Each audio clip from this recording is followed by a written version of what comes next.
ओम नमो भगवते वासुदेवाय। नमस्कार दोस्तों, स्वागत है आप सभी का हमारे चैनल भक्ति ज्ञान में। दोस्तों आइए सुनते हैं श्रीमद् भागवत महापुराण की कथा।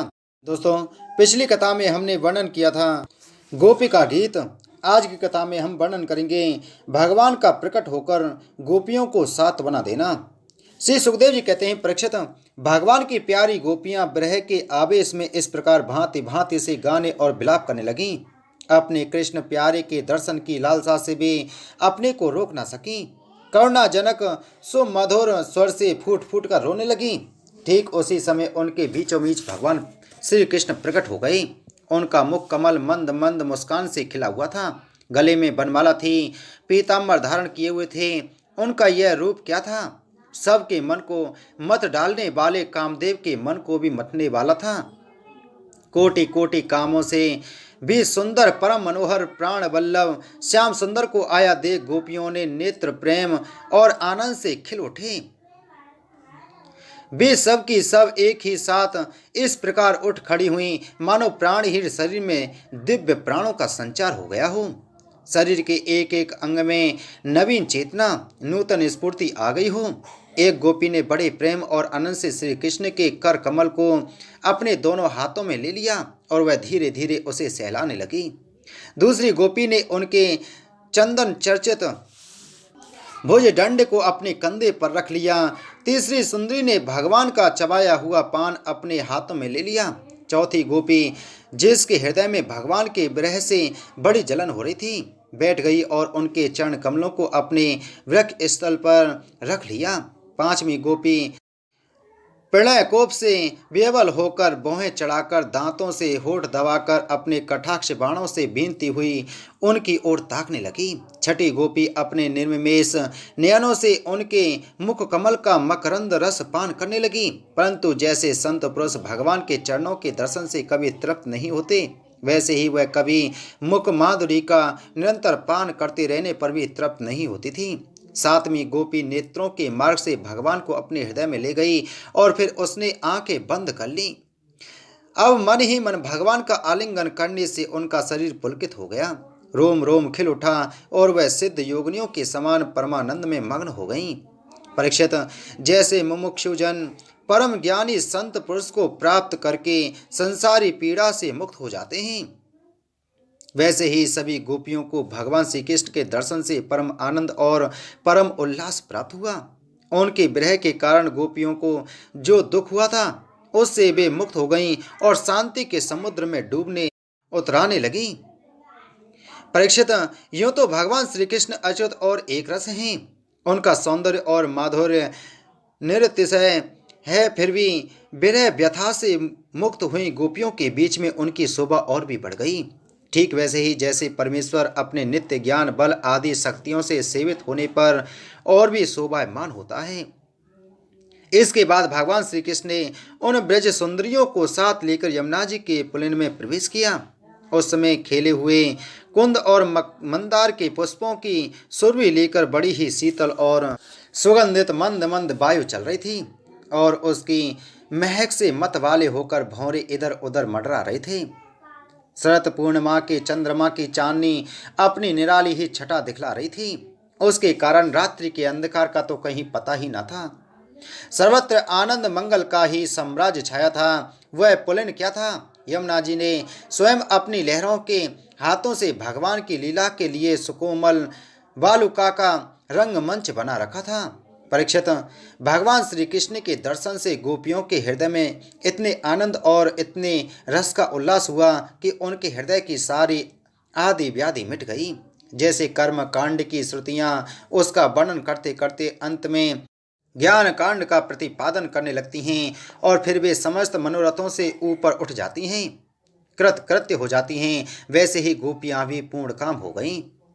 अब उन्होंने अपने वृक्ष स्थल पर लगी हुई रोली केसर से चिन्हित ओढ़नी को अपने परम प्यारे स्वहृदय श्री कृष्ण के विराजने के लिए बिछा दिया। बड़े बड़े योगेश्वर अपने योग साधन से पवित्र किए हुए हृदय में जिनके लिए आसन की कल्पना करते रहते हैं, किंतु फिर भी अपने हृदय सिंहासन पर बिठा नहीं पाते, वही सर्वशक्तिमान भगवान यमुना जी की रेती में गोपियों की ओढ़नी पर बैठ गए।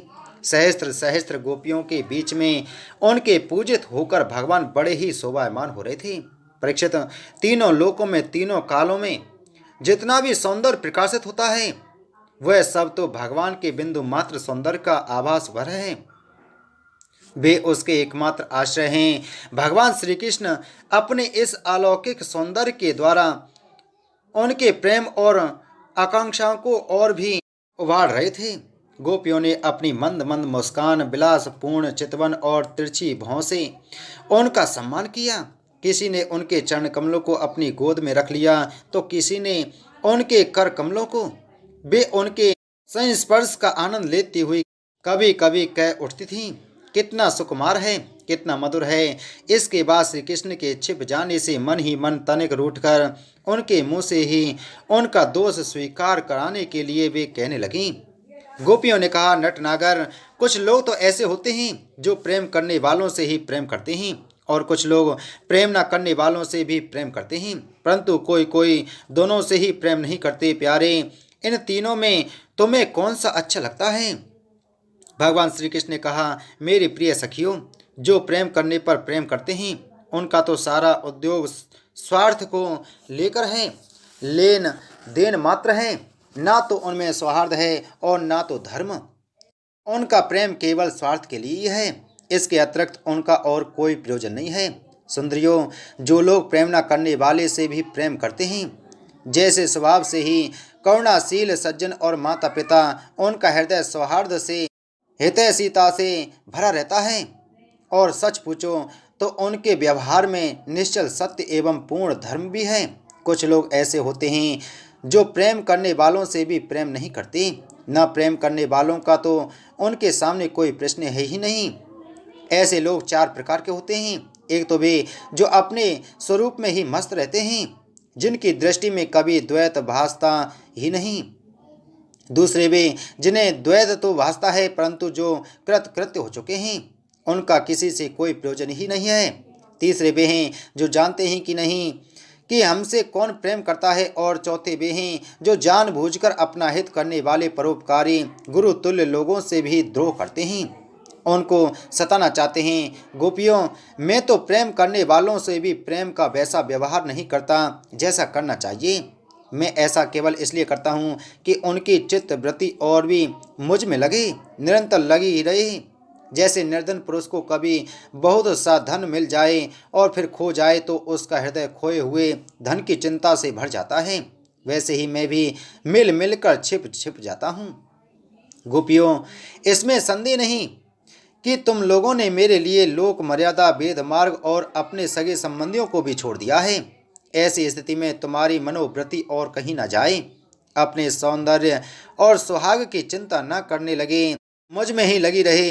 इसलिए परोक्ष रूप से तुम लोगों से प्रेम करता हुआ भी मैं छिप गया था। इसलिए तुम लोग मेरे प्रेम में दोष मत निकालो। तुम सब मेरी प्यारी हो और मैं तुम्हारा प्यारा हूँ। मेरी प्यारी गोपियों, तुमने मेरे लिए घर गृहस्थी की उन बेड़ियों को तोड़ डाला है जिन्हें बड़े बड़े योगी यति भी नहीं तोड़ पाते। मुझसे तुम्हारा यह मिलन, यह आत्मिक संयोग सर्वथा निर्मल और सर्वथा निर्दोष है। यदि मैं अमर शरीर से, अमर जीवन से अनंत काल तक तुम्हारे प्रेम, सेवा और त्याग का बदला चुकाना चाहूँ तो भी नहीं चुका सकता। मैं जन्म जन्म के लिए तुम्हारा ऋणी हूँ। तुम अपने सौम्य स्वभाव से, प्रेम से मुझे ऋण कर सकती हो, परंतु मैं तो तुम्हारा ऋणी ही हूँ। बोलो श्रीमद् भागवत महापुराण की जय। बोलो श्री कृष्ण चंद्र भगवान की जय।